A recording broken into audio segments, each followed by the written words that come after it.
Hello, everyone, and welcome to another edition of the Heart of Innovation. From spotting healthcare gaps as a chiropractor to co-founding Grub Market, now a $3.6 billion publicly traded company, Dr. Robert Nathanson's journey exemplifies innovation at its finest. After his early success helping to connect farmers directly to consumers through a digital marketplace, Robert's life took an unexpected turn, however, when he faced his own health crisis, blocked arteries in his heart, requiring medical intervention. He's here to talk about all of the twists and turns so far in his life, including his award winning effort to get his health back on track. I can't wait to share this story of Robert Nathanson. He's one of my nearest and dearest friends here in the San Francisco Bay Area. So, Dr. John, I'm excited for you to meet him. As am I. I'm looking forward to not only hearing about his entrepreneurial passion and stories, but also evidently he's a mean pickleball player. And I was just down in the Villages in Florida visiting my wife's family, and they play a lot. They play a lot of pickleball down there, and it gets pretty competitive. So I need some tips and tricks. But I wanted to share this with you, Kimberly, because of our wonderful. Can you see this? This is from our wonderful hosts or our sponsors. This is Spirit from Oh, Reflow no way. Medical, right? So when I went to their national sales meeting, they gave me a belt buckle because it was down in we were in Texas, outside of Dallas, and it was like this theme, Texas, like a cowboy theme, which I didn't have a hat or anything, but somebody gave me one of those whatchamacallit, the Barlow, what I forget the name of it, that little tie thing. And I got the Spirit thing. But so thanks for Reflow Medical or for sponsoring the show. Really appreciate that. Yeah, I'm really excited to actually see Gunter Haynes and Kristen, who are with Reflow Medical at the OAIS conference. This week, I'm headed to Orlando to learn all about the new vascular innovations that are being used in office-based labs. If there's something new, please tell me because we've been rehashing things over and over for the past You many, know what? many years. But we're all about innovating here. Well, I did hear that there is a drug-coated balloon with sirolimus that is making some headway. So hopefully we'll be able to talk about that very, very, very soon in our next Yeah, spur of the moment or spur of definitely. innovation segment that we get to. Indeed. So without further ado, it is time for a moment of inspiration. Dr. John Phillips' spectacular vascular moment of inspiration. All right, so I wanted to find an inspiring quote from the late Pope Francis. We Kim and I are very, I think, honest on the show, and often religion comes in, and I'm a practicing Catholic. I do my best, but got a lot of faults. But anyway, so I thought this was kind of a nice, heartfelt quote from our late Pope, and he said, "Let us learn to live with kindness, to love everyone, even when they do not love us." Actually, I think that that is the perfect quote for Dr. Robert Nathanson because as long as I've known him, he is one of the kindest souls I've ever met. And I've seen so many people take him for granted. He gives and gives and gives to whomever. He's one of the most charitable, most generous people that I know. And it's been incredible over the years to see all he does for others. He has that whole philosophy of service above self. And I've never heard him say no to anyone for anything. And yet people would say no to him all the time. And that's what really led us to this grub market deal that he was involved in the early days. And I remember him coming to me and saying, "Hey, Kim, I have this great new company I'm helping out. Would you mind, doing something on it on Channel 4 when I was doing weekly segments on Cron 4 in San Francisco?" And I said, "Sure, anything you have your hands in turns to gold. So of course it must be a great company." I did a segment on it. It's still on YouTube. There's a new service called Grub Market. I don't know if you've heard about it. I've heard of GRU Grub Hub, but it's different, right? Grub Market, and it offers farm to table produce that it's half the cost of what you'd get over at Whole Foods, and it's much, much fresher as well. It also offers baked goods. It offers snacks. You can see them right there. Oh, look how yummy those cake pops look. Ooh, yeah. Absolutely delicious. Also, paella offers full dishes, paella, Chinese food, Japanese food, Thai food, all of the above, and of course, the condiments, the hot sauce, homemade hot sauce. Got a hot sauce on everything. As well as homemade Bloody Mary mix. Ooh.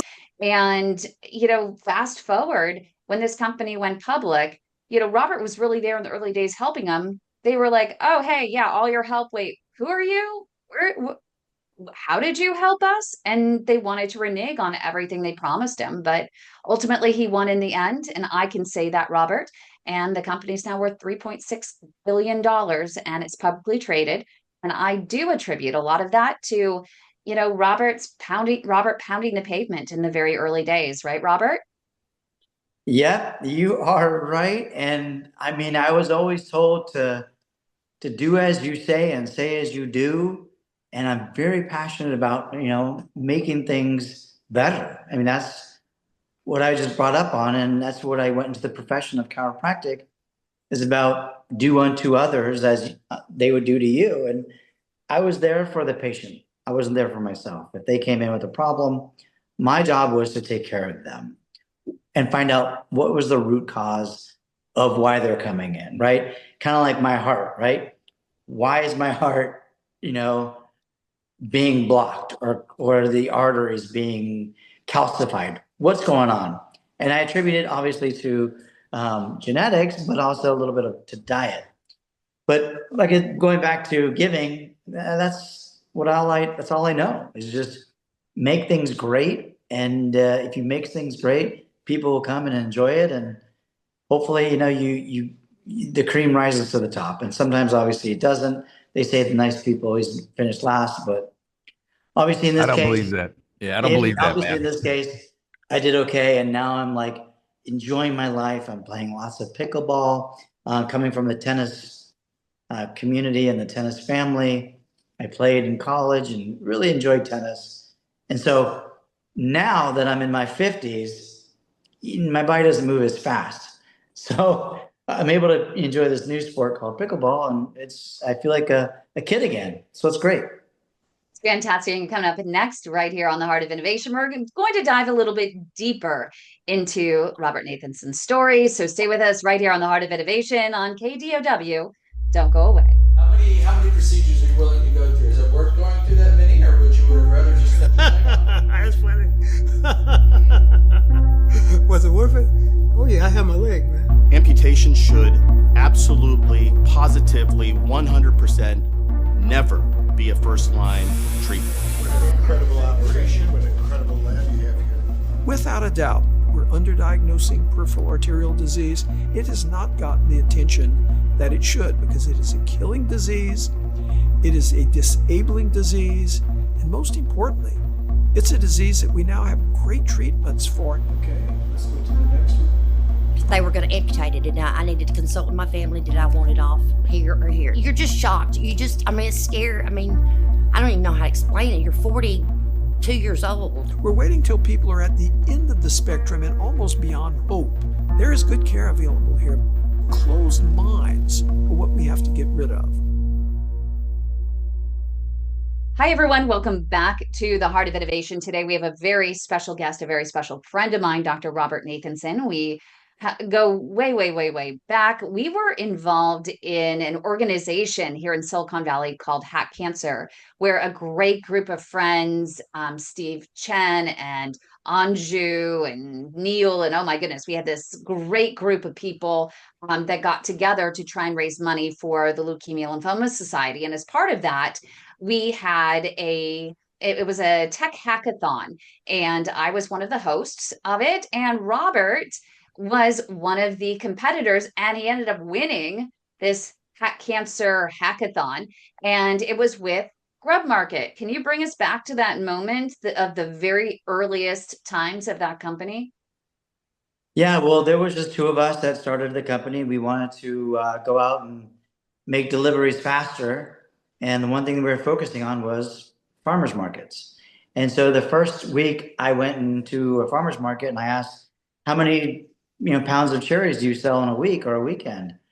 And, he gave me the number and I said, well, how about I put it on our website and see what we can do?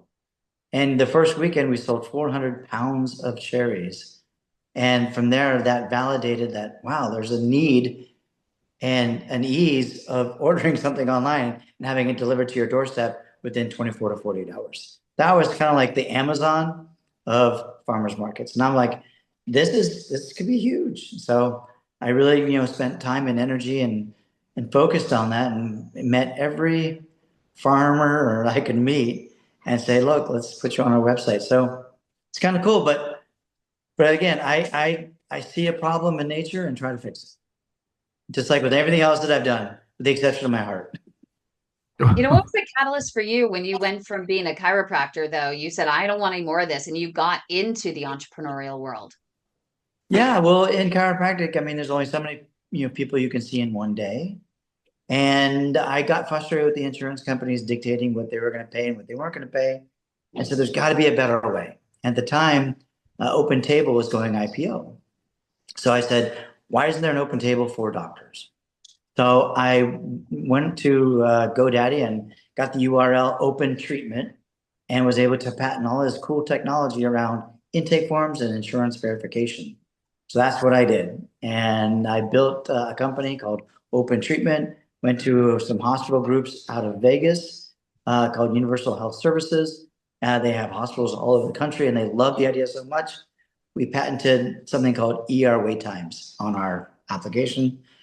Obviously, with technology, you need to raise a lot of money, and we just proved that this is something that could be cool. And from there, I learned about software. I'm like, there's something to be said about, treating millions of people in one day or an hour versus one by one. So that's how I got the innovative tick in my head and said, there's a problem, let's make it better. And so after that, where did you move? You're just inventing things, one thing after another in your life, in your career. You even ended up helping to bring to market the world's healthiest beer, if there is such a thing. Right. Now I'm interested. You got me. People drink beer. And especially during the time when we did it was, pre-pandemic. But I think that, people are going to drink no matter what. And during bad times, they drink more. So I'm like, oh, this is a great opportunity. But more importantly, I'm like, what can we do to have a low glycemic index beer that's actually not bad for you, but is a little bit more healthy? So what we did was we did a lemon infused lager. We lowered the calories to 92 calories and upped the percentage of alcohol to 4.2% and just made it really taste great, like summer in a can. And that was called Palmia. We got into 5 states and I built it as big as I could. And I'm like, what else is needed out there? And that's when I came up with Ultra Blue, which was a sanitizer and charges your phone at the same time. And I got a patent on that. And that was really cool. That was during COVID. And coming up here on the Heart of Innovation, we're going to hear more of Dr. Robert Nathanson's incredible entrepreneurial journey, all of his inventions, but also the twists and turns with his health crisis that led him to an award-winning effort to get back to health. So stay with us right here on the Heart of Innovation. Don't go away. Your type of condition is called critical limb ischemia. It's the most advanced form of PAD, or peripheral arterial disease. Every 4 minutes, there is an amputation in this country due to PAD and diabetes. We also know that 85% of these amputations are preventable with early intervention. It's a flip of the coin. Patient prognosis is tied to whether or not they are referred to a true expert in the management of peripheral arterial disease. Do you know if your physician is an experienced CLI operator? When you're in the hospital dealing with doctors and stuff, you figure they know what they're talking about. The skill level varies doctor from doctor and hospital to hospital. Patients with limb threat are in constant fear. The depression that someone experiences after they lose a limb is equivalent to those of losing their spouse of 40 years. I was stuck in a wheelchair close to 2 years and my husband had to quit work. I didn't know what to do at this point because we had nothing but infections and hospital stays and infections and hospital stays. And they took one toe, another toe, and then it was another toe, and then half his foot before he was even diagnosed with PAD. And all I heard was, "What are we doing here? Just cut it off." And I pulled the curtain back like, "Are you kidding me?" Do you really want to go through all that? That's crazy. That's insane. The protocol is to send them to amputation. Always, always, always get multiple opinions. We do have options. We need to listen more to our patients.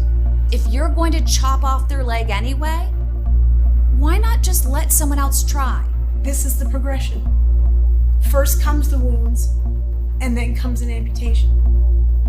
And I wasn't going to accept that. So that's what it's like to try to save a leg.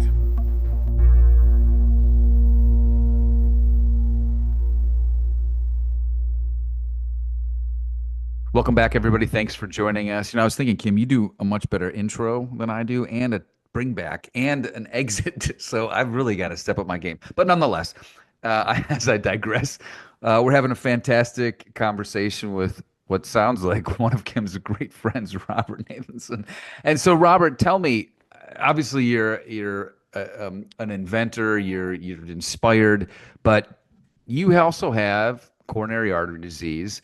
Tell us about what kind of symptoms you were having and what led you to believe, like, hey, something's not right, I need to get this checked out, and that whole journey.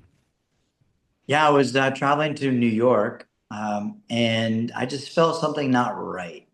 When I was walking, obviously I had a backpack on, which was a little bit stressful on my back, and I was carrying some luggage. And I guess that's the first line of a stress test, because my doctors always said, like, every time you play tennis or every time you're active, that's a good stress test. But this, I wasn't doing anything overly stressful, and I felt something that was just off, especially in the left area of my chest.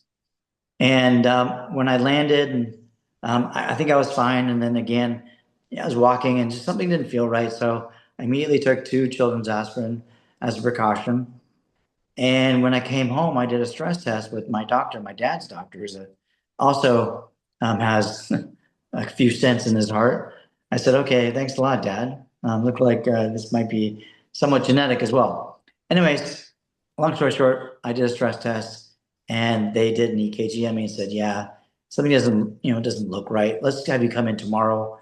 We'll do an angioplasty or angiogram and find out if you actually need a stent."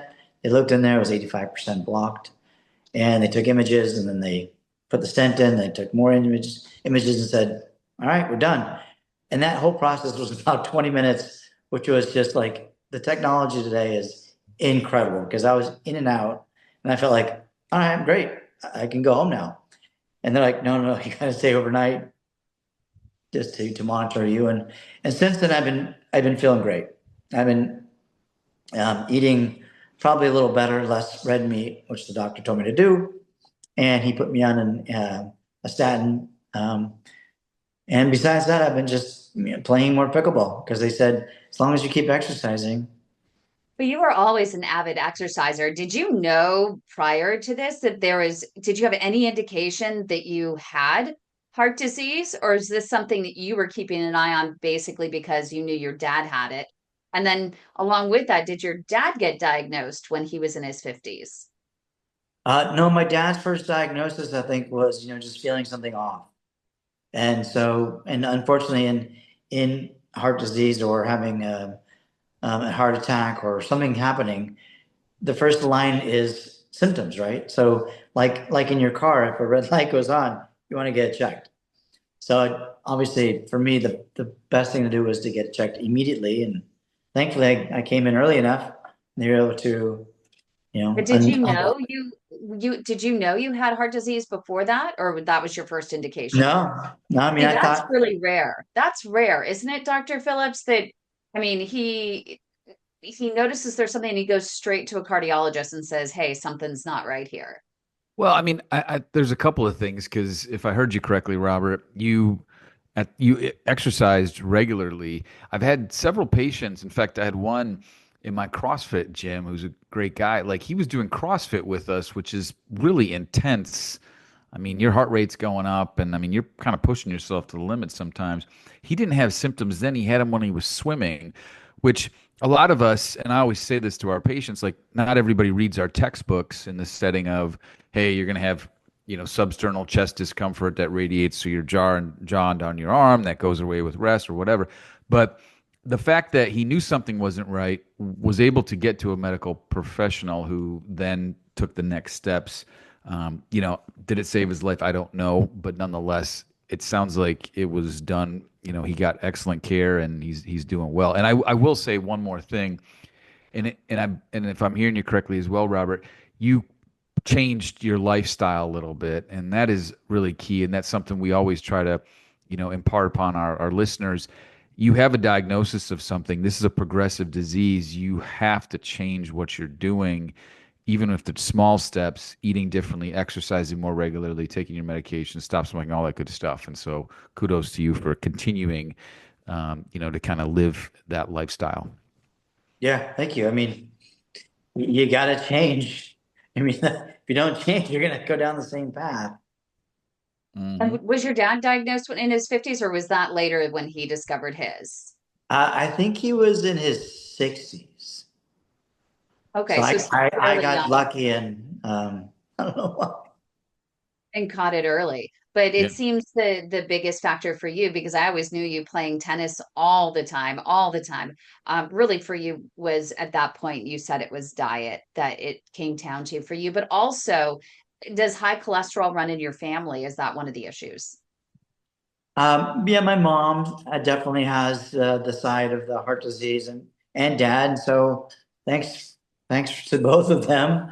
They gave me this genetic pool of this is what's going to happen. So might want to eat a little bit more on the vegetarian side, because I do have a sister and she's actually fine. And so once you ended up, getting fixed, all fixed up, you got out of the hospital. At what point did you double down on exercise? And we already know you changed your diet, but doubling down on exercise and switching from tennis, what you played a few times a week, to literally going full blown into pickleball. And I think you play every day and you compete even at a national level with it. Yeah, like I didn't skip a beat, and I got introduced to pickleball, and I thought this is where tennis players go to die, and it's actually a lot of fun, and doubles can be a little bit more strategic, but I love singles, and singles is the best workout. I mean, you just come dripping sweat and your heart's, up there, past 150 beats per minute, because I'm like at times like I need to take a quick breath. But yeah, it's great. It's fun. I love it. I'm traveling all over the country playing this great sport. I got now sponsorships wanting to give me stuff. And I think in my age group, they just want, more people to enjoy the sport. And it's a huge sport. It's like 58 million players in the United States, and it's growing 50% year over year. So it's here to stay. I think it's now accepted in the Olympics, and high schools and colleges are now playing it. So, I don't know. Will we see Dr. Robert Nathanson playing in the Olympics for pickleball? Find out next, right here on the Heart of Innovation on KDOW. Don't go away. When your sugar runs high, it's more than a sign. Diabetes creeping in, it's a dangerous line. Pre-diabetes too, don't think it's too light. It can lead to PATS, so start the fight. Sugar's sweet, but the cost is real. High blood sugar makes your arteries feel clogged. Slow flow, it's a ticking time bomb. Catch it early, stay strong, and keep your legs on. Sugar's not so sweet when your leg is in pain. Not controlling sugar is where peripheral artery disease sets in. Got sugar? Get checked. Don't wait too late. Save your legs, save your life, take control of your fate. Leg pain, cold feet, neuropathy too. These are signs diabetes caught you. High sugar's the link for circulation and pain. Left untreated, your leg might end inflamed.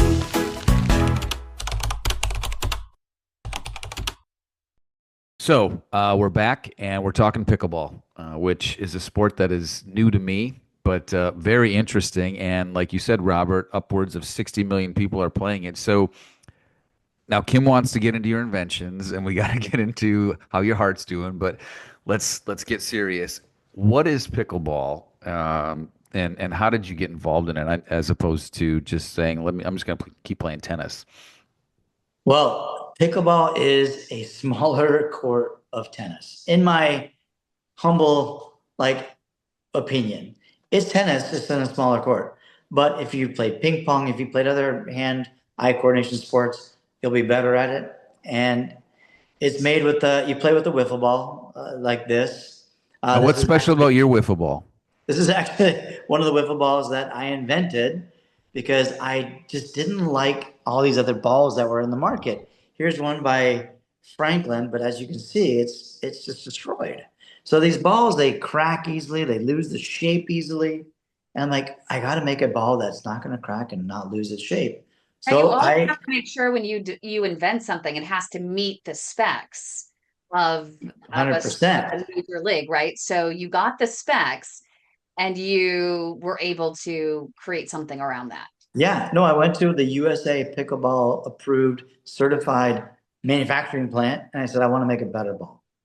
And I got the resources to, help you and let's try to make something better because what's out there now is not very good.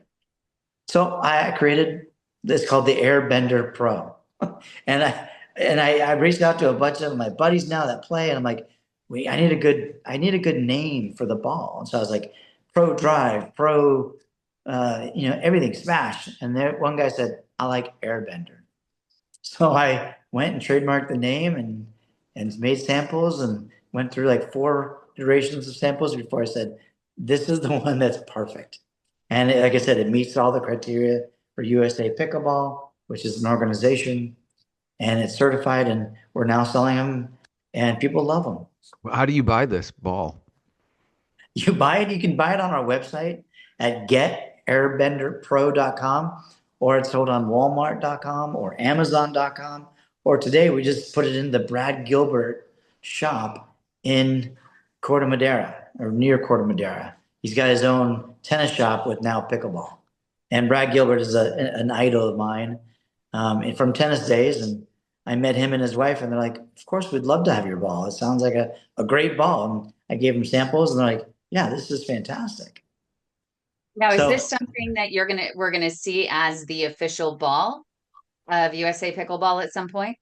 I sure hope so. I mean, I've reached out to him. I said, this is the ball you want to play with. So there's different organizations called the APP, the PPA, and all these other, but those are the 2 biggest ones. And actually, I've played a few tournaments in the PPA, which is the Pro Tour. And I played what's called the Masters, which was in Palm Springs.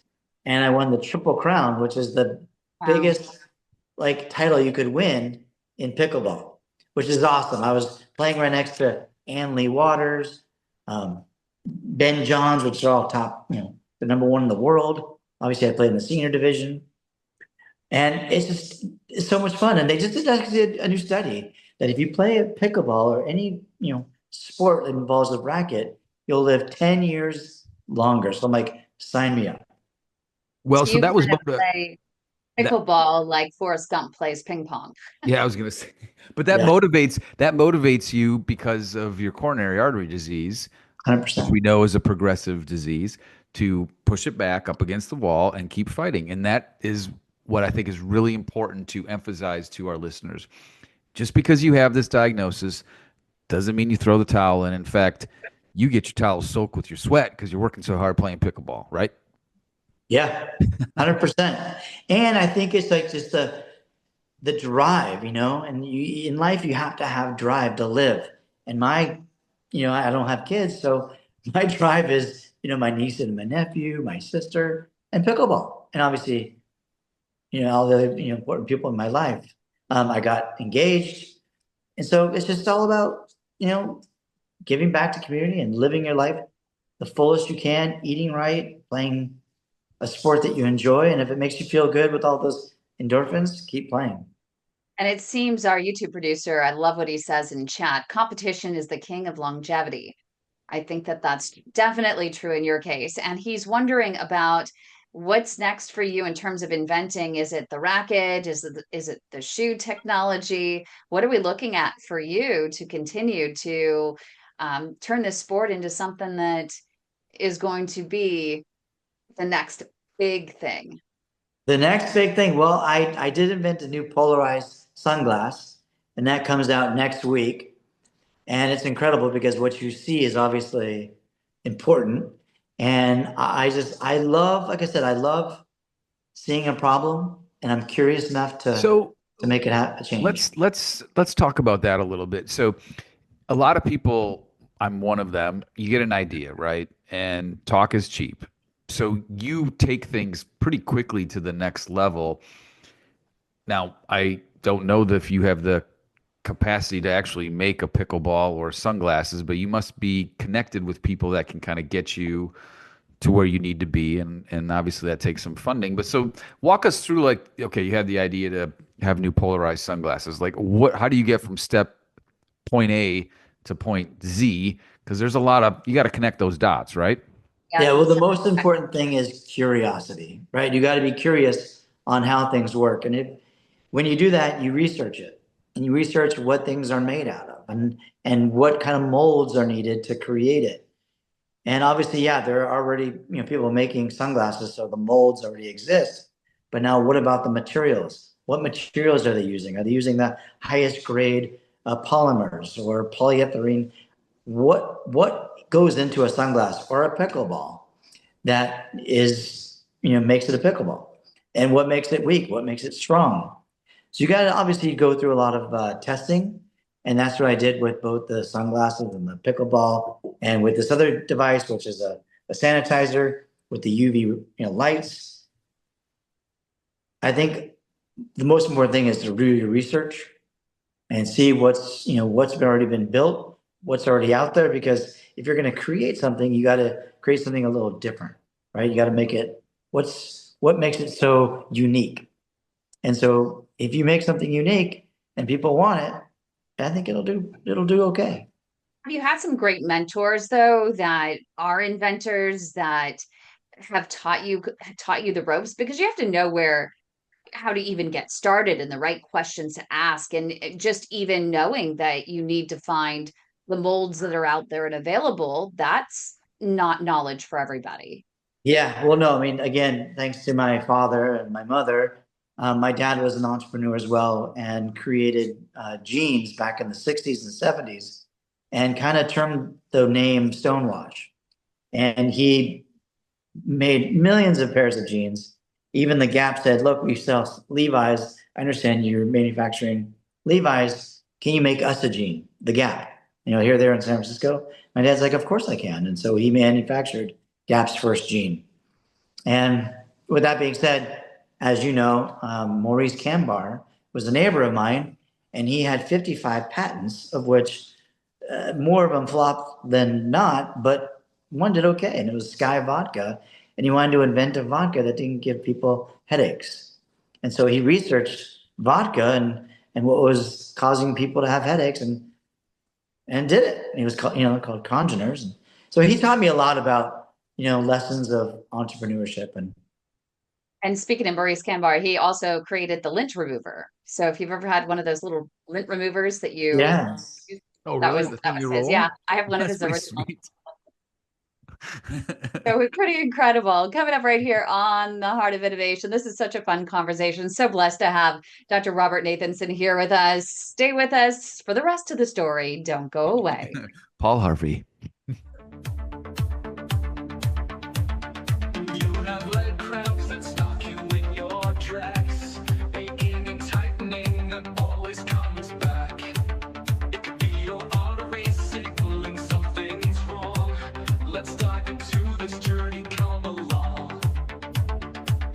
Down the street, feel the birds let in. Simple strolls turning into fights within. Don't ignore the signs, your body's playing loud. Time to act now, stand up and be proud. Peripheral artery disease is more than just an ache. It's your heart's message, don't let it take a break. Seek the help you need, your life's worth the fight. With awareness and care, we'll make it right.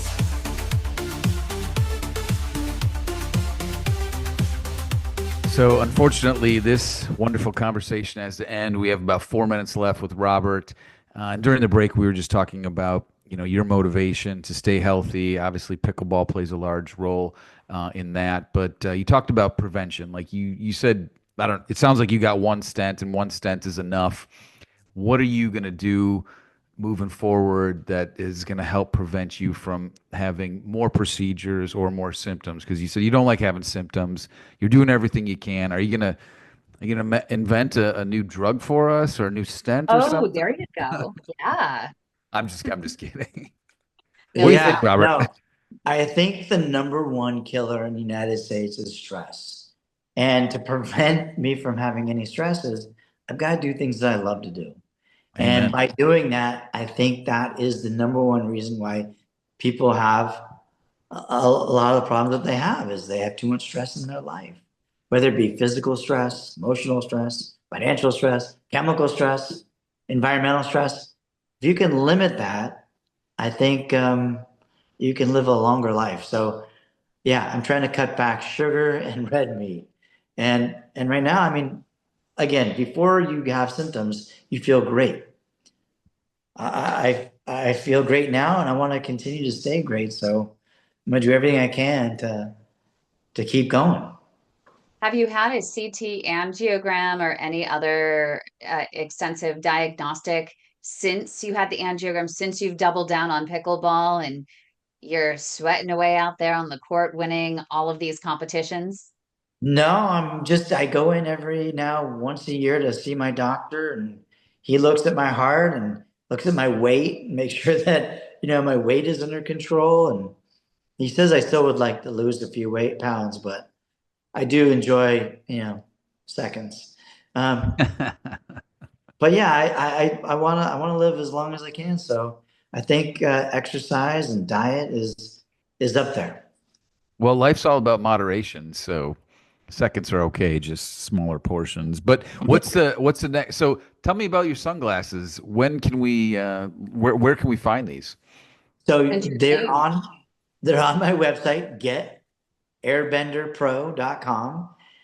They're available now, but I'm now also inventing a new case for them so that they fit, beautifully. And but yeah, the sunglasses are available now, and everyone who puts them on says they're the best sunglasses they've ever worn, which is for So me wait, is what is so special about them? What is special about this polarization versus others? I know I do have some trouble sometimes. so Um, when you play a sport, you don't have the whole periphery of the vision. You can see the sun, you can see uh the, what is it, the frames or whatever. With this, it just looks like you're looking out a window.